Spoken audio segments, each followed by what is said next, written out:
The tale seems familiar enough. An impoverished boy exchanges his cow for enchanted beans, which sprout a massive stalk leading to a cloud-dwelling giant. Yet the reality behind Jack and the Beanstalk surpasses anything you might expect.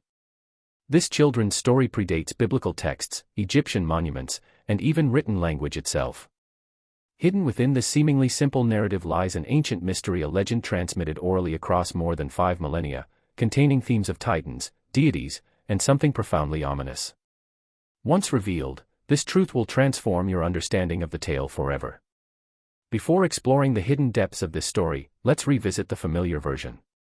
Long ago, in a modest dwelling at a village's edge, a widow lived with Jack, her sole child. Facing starvation with empty coffers, she instructed him to sell their final asset, their cow, at the marketplace. During his journey, Jack encountered a mysterious figure who proposed an unusual trade: magical beans instead of currency. The naive boy accepted. His mother's rage upon his return was swift. She hurled the beans through the window and denied him supper. Overnight, an extraordinary transformation occurred. An immense stalk erupted from the earth, spiraling skyward beyond the clouds. Driven by curiosity, Jack ascended until the ground disappeared beneath him and a strange realm materialized above. There stood a massive stone fortress. When he knocked, a giantess appeared at the entrance. She issued a stark warning: her husband devoured children. Yet compassion moved her to offer Jack food: bread, cheese, and milk by the hearth. When thunderous footfalls announced the giant's arrival, she concealed the boy inside the oven. Then came that infamous declaration: "Fie, fi, fo, fum, I smell the blood of an Englishman. Be he alive or be he dead, I'll grind his bones to make my bread." The wife's deception proved successful. After his meal, the giant tallied his gold and dozed off. Jack emerged from hiding, seized a bag of coins, and descended to safety. Though they enjoyed temporary prosperity, Jack's ambition drove him upward twice more. On his second visit, he claimed a hen producing golden eggs. The third climb proved most daring. He stole a self-playing harp whose melodies resembled wine through silver strings. But the instrument betrayed him, crying out to its master. The chase began. Jack scrambled downward, the harp wailing as the giant pursued him. Upon reaching ground, Jack called for an axe and began hacking at the stalk. With the giant halfway down, Jack delivered the final blow. The stalk fractured, sending the giant plummeting to his death. They lived prosperously thereafter, or so the ending claims. This version most closely resembles folklorist Joseph Jacobs' 1890 recording. However, the story's origins extend far deeper. The earliest printed reference appears in 1734's Jack Spree Gins and the Enchanted Bean, a satirical work that reveals how universally recognized the tale already was. Satire requires cultural familiarity, proving the story's ancient oral circulation.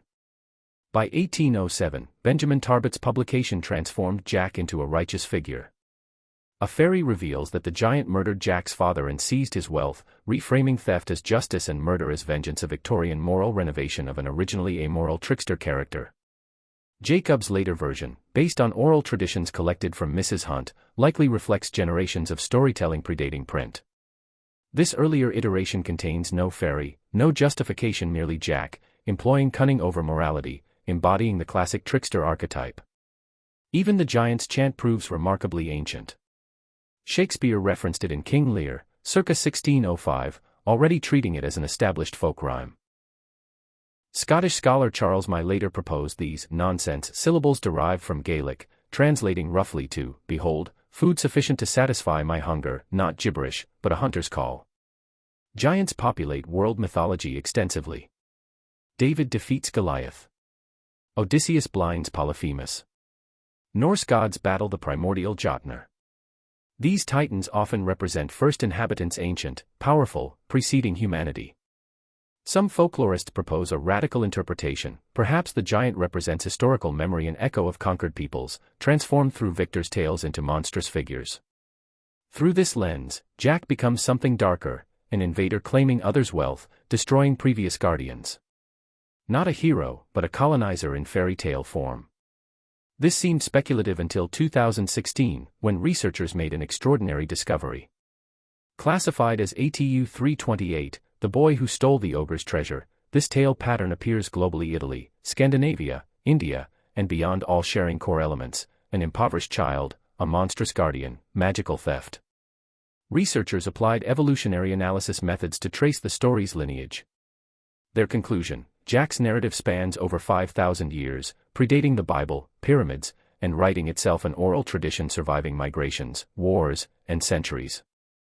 The tale likely originated among Proto-Indo-Europeans inhabiting the steppes between the Black and Caspian Seas, modern Ukraine, southern Russia, western Kazakhstan, during 4,500 to 2,500 BCE.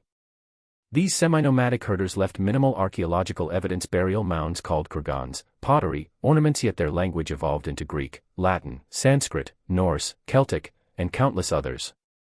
Jack and the Beanstalk may represent one of our last living connections to this vanished civilization, a 5,000-year echo of a forgotten world.